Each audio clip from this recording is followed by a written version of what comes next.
Ok, pessoal, então agora a gente vai ver sobre os atributos, tá? Então vamos darmos continuidade ao que viemos abordando anteriormente, né? O mesmo assunto, que é o MER. Então vimos na aula anterior sobre é, entidades, né? E agora sobre os atributos, tá? Então, seguinte. Atributo nada mais é do que uma informação da entidade, uma informação, um dado, né? Aquilo que vai descrever a entidade, tá? Exemplos: fornecedor, né? Temos aqui o código do fornecedor, o nome, dependentes, né? Endereço. Então, todas essas informações a respeito do fornecedor, né? São chamadas de atributos. Então, por exemplo, existem vários tipos de atributos. Se o atributo monovalorado é aquele que assume um valor único, como por exemplo o nome, né? Nome, ninguém tem dois nomes, a gente tem um nome só. Então é um valor único. Atributo composto já é aquele que é formado por um conjunto de atributos simples, né? Por exemplo, o endereço pode ser formado pelos atributos rua, bairro, CEP, número da casa, tá? Então isso é um exemplo, né, de atributo composto. Atributo multivalorado, esse sim a gente pode atribuir mais de um valor para ele. Por exemplo, contatos, né? Então você pode ter mais de um número de telefone, mais de um e-mail, certo? Atributo determinante é aquele que identifica cada entidade de um conjunto entidade.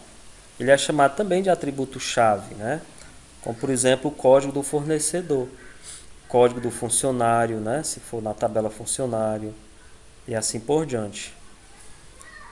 Domínio de atributo é um conjunto de valores permitidos para o atributo, certo? Por exemplo, quando a gente vai preencher um formulário e lá tem a opção assim, estado, né? Aí apresentam lá o conjunto de estados que o Brasil tem, né? Para você escolher um dos estados que tem lá, certo? Um outro exemplo que é dado aqui que é dado aqui nesse texto é o que? Sexo, né? Por exemplo, as opções, né, masculino e feminino, tá? Atributo nulo ou opcional é aquele que você não tem a obrigação de preencher, né? Por exemplo, um dependente de um funcionário. Então, nem todo funcionário tem dependente. Derivado é aquele que é derivado de outros atributos. Por exemplo, o valor da compra, né? Que é determinado pelo preço da mercadoria vezes a quantidade. Já o relacionamento é uma estrutura que indica a associação de elementos de duas ou mais entidades. Então, por exemplo, temos aqui fornecedor e produto como entidades. E temos pedido aqui como relacionamento, certo? Então, a leitura que se faz desse modelo é fornecedor, né, fornece produto, né, por meio de pedidos. Então, o pedido aqui, esse losango, ele é um relacionamento entre fornecedor e produto, certo? Produto ou produtos são, né, originados de fornecedores, possuem de fornecedores, né, e estão em algum pedido, tá? Bom, o atributo de relacionamento depende de todos os conjuntos, as entidades associados entre si. Por exemplo, ó, temos aqui novamente, né? Fornecedor, pedido e produto. Então, o meu fornecedor aqui tem o atributo código do fornecedor. O meu produto tem um atributo código do produto. E já o meu pedido aqui, que é o relacionamento dessas duas entidades, elas possuem melhor, ela possui um conjunto aqui de atributos, quantidade, preço, e possui também, ó, código do fornecedor, que é um atributo dessa entidade aqui, fornecedor, e código do produto, que é um atributo dessa entidade aqui, produto. Para quê? Para saber que um determinado pedido ele pertence, né, a um fornecedor, certo? E ele possui um conjunto de produtos. Ok? Então, é feito pela junção, né, dos atributos das duas entidades que estão se interligando, tá? Bom, aí aqui no nosso roteiro a gente concluiu já a parte de contextualização e MER sobre entidades, né, na aula anterior, e agora vimos os relacionamentos e atributos, né, e os tipos de relacionamentos. Agora veremos um pouco sobre cardinalidade, tá? Depois generalização e especialização, depois dependência, e depois dicas e depois ferramentas, certo? Então, a primeira cardinalidade aqui que nos apresenta, né, que são chamadas de restrições de mapeamento também, é o chamado modelo 1 para 1.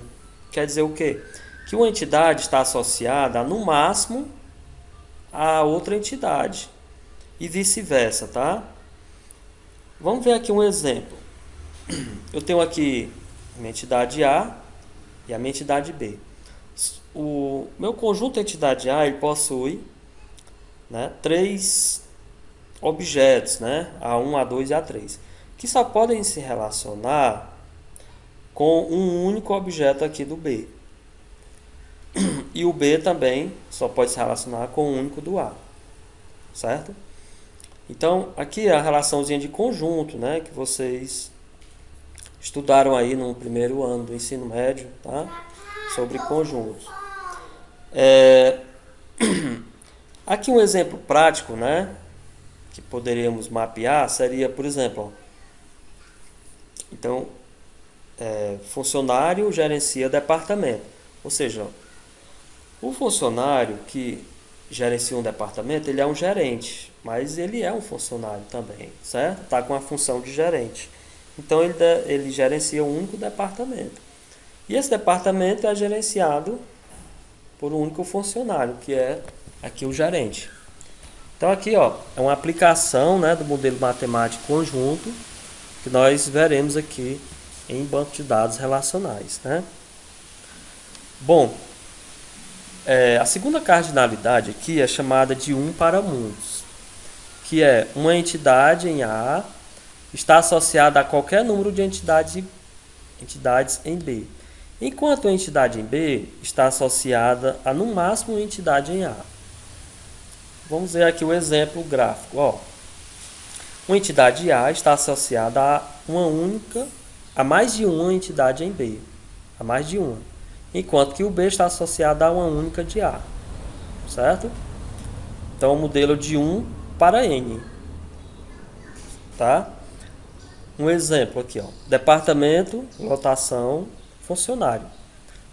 Isso quer dizer o quê? Que o departamento ele tem vários funcionários lotados, enquanto que um funcionário ele está lotado em um único departamento, ou vários funcionários podem estar lotados em um único departamento, certo? E depois o modelo de muitos para muitos, né?